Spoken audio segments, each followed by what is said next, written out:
पृथ्वीराज चौहान, महाराणा प्रताप, महाराज सूरजमल जैसे प्रतापी राजा पैदा हुए, जिन्होंने विदेशी ताकतों को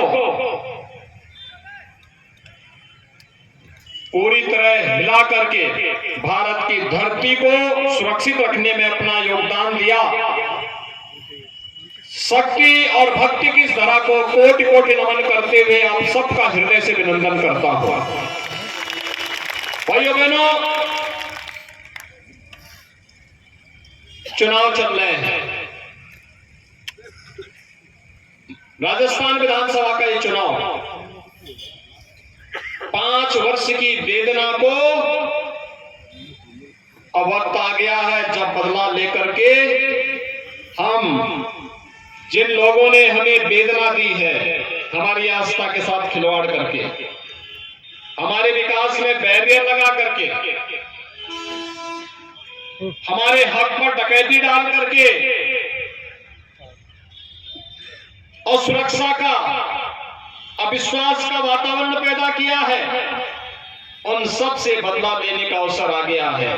और भाइयों बहनों, लोकतंत्र यही अवसर जनता जनार्दन को देती है।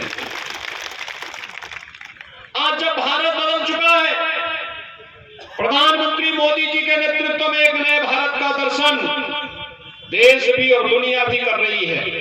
एक ऐसा भारत जिसका दुनिया में सम्मान है, एक ऐसा भारत जो दुनिया के अंदर एक ताकतवर बनकर के उभरा है, एक ऐसा भारत जिस भारत को लोग आज संकट मोचक के रूप में दुनिया के अंदर देखते हैं। प्रधानमंत्री मोदी जी आज दुनिया के अंदर जहां कहीं जाते हैं, वो देश और दुनिया की वे ताकतें पलक पावड़े बिछा करके प्रधानमंत्री मोदी जी के आवभगत के लिए जब खड़ा होता है, पूरा देश एकजुट होकर के उनका स्वागत करता है।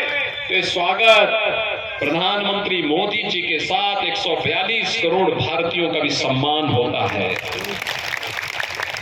भैया बहनों, मोदी जी जब देश के सुरक्षा के मुद्दे पर बोलते हैं और भारत सुरक्षित महसूस करता है, 142 करोड़ लोग अपने आप को सुरक्षित महसूस करते हैं, लेकिन भारत के दुश्मनों को यह अच्छा नहीं लगता।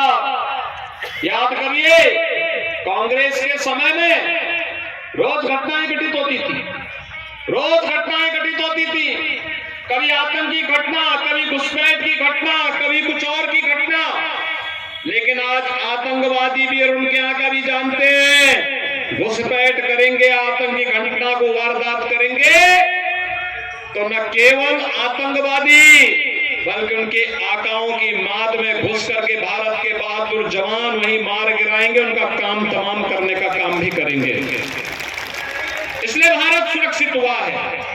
भाइयों बहनों, कांग्रेस ने समस्या दी, कांग्रेस ने समस्या दी, और ये समस्या जो देश के अंदर आतंकवाद के रूप में, नक्सलवाद के रूप में, अलगाववाद के रूप में हम सबके सामने है, वह समस्या कांग्रेस की देन है। लेकिन भारतीय जनता पार्टी ने मोदी जी के नेतृत्व में इस समस्या का समाधान दिया है।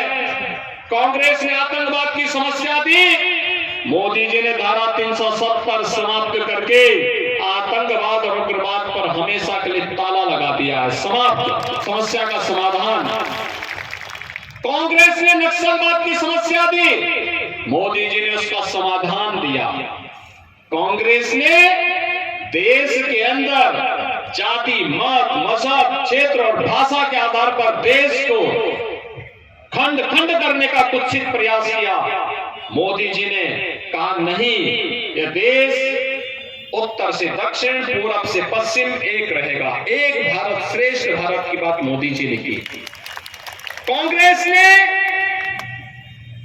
देश के संसाधनों पर जबरन एक वर्ग विशेष का अधिकार करने की बात की। उन्होंने कहा देश के संसाधनों पर पहला अधिकार मुसलमानों का है, लेकिन मोदी जी ने कहा नहीं, देश के संसाधनों पर पहला अधिकार गरीब का है, किसान का है, दलित का है, वंचित का है, समाज की आधी आबादी महिलाओं का है, समाज के हर तबके का है। और मोदी जी ने नारा दिया सबका साथ सबका विकास।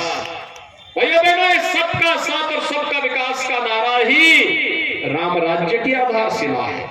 यही राम राज्य है और इसी राम राज्य की अवधारणा को साकार करने के लिए भारतीय जनता पार्टी की सरकारें कार्य कर रही हैं और इसी राम राज्य की अवधारणा को लागू करते हुए जो काम कांग्रेस 55-60 वर्षों में नहीं कर पाई, मोदी जी ने वह कार्य मात्र 9 वर्ष में करके दिखा दिया।